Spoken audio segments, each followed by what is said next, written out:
Assalamualaikum warahmatullahi wabarakatuh. Perkenalkan, nama saya Iqbal Rahim dengan nomor induk mahasiswa 430 100 113.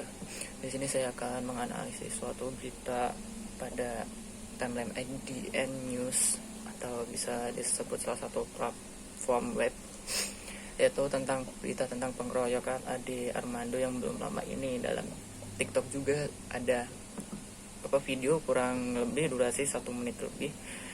Sebelum kita masuk, kita cari tahu dulu sebenarnya siapa Ade Armando ini. Ade Armando ini merupakan dosen salah satu perguruan tinggi di Jakarta, yaitu di UI, Universitas Indonesia. Beliau merupakan sosok pengamat politik sekaligus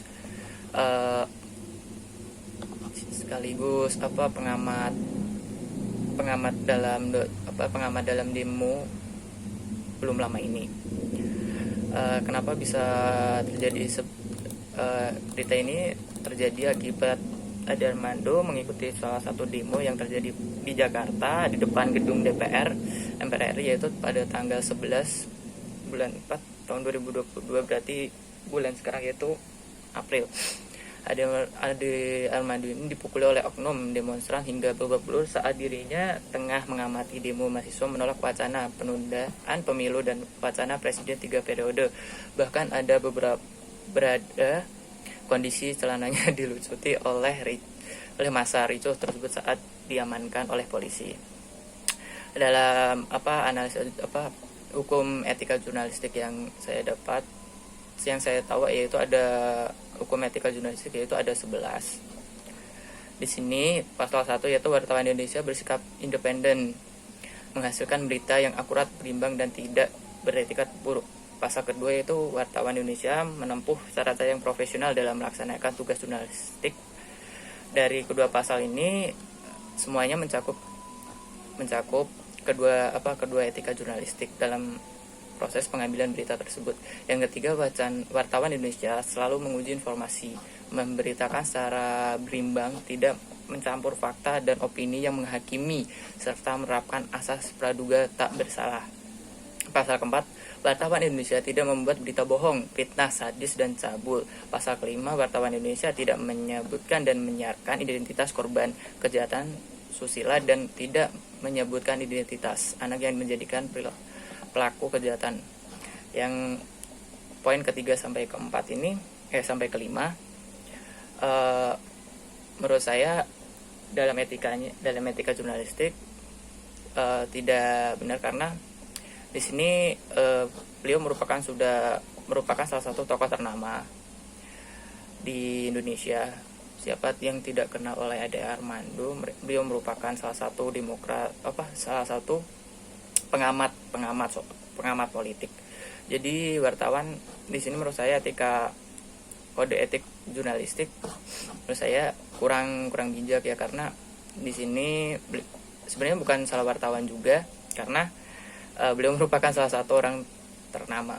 Yang keenam, wartawan Indonesia tidak menyalahgunakan profesi dan tidak menerima suap. Pasal ketujuh, wartawan Indonesia memiliki hak tolak untuk melindungi narasumber yang tidak bersedia diketahui identitas maupun keberadaannya, menghargai ketentuan embargo informasi latar belakang dan off record sesuai dengan kesepakatan. Pasal ke-8, wartawan Indonesia tidak menulis atau menyiarkan berita berdasarkan prasangka atau diskriminasi terhadap seorang atas dasar perbedaan suku, ras, warna kulit, agama, jenis kelamin, dan bahasa, serta tidak merendahkan martabat orang lemah, miskin, sakit, cacat jiwa, atau cacat jasmani. Pasal ke-9, wartawan Indonesia menghormati hak narasumber tentang kehidupan pribadinya, kecuali untuk kepentingan publik. Pasal ke-10, wartawan Indonesia segera mencabut, meralat, dan memperbaiki berita yang keliru dan tidak akurat, disertai dengan permintaan maaf kepada pembaca, pendengar, atau pemirsa. Pasal ke-11, wartawan Indonesia melayani hak jawab dan hak koreksi secara profesional. Dari ke-11 pasal tersebut, tidak ada yang mengalahi kode etik jurnalistik dalam pengambilan berita, yaitu polisi akui salah terkait pengeroyokan Ade Armando atau Abdul Manaf bukan pelaku pengeroyokan Ade Armando.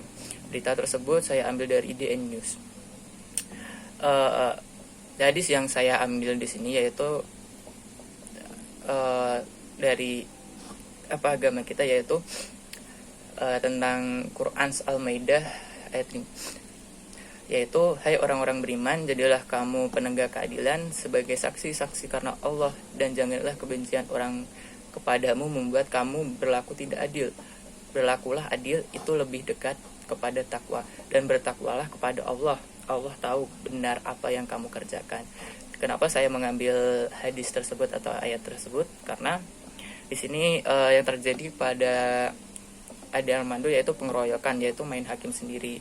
Padahal dalam Islam juga pun tidak mengajarkan hal tersebut.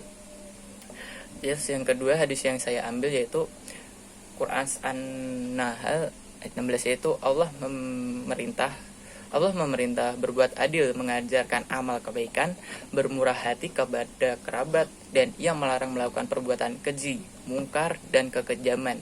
Ia mengajarkan kepadamu supaya menjadi pengertian bagimu.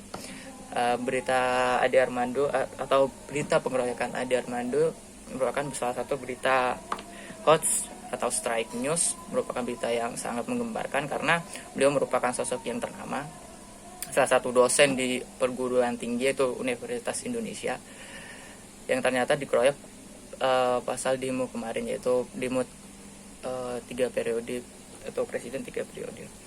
Sekian yang saya ambil dari berita tersebut, kurang lebihnya mohon maaf sebesar-besarnya. Wabillahi taufiq hidayah. Wassalamualaikum warahmatullahi wabarakatuh.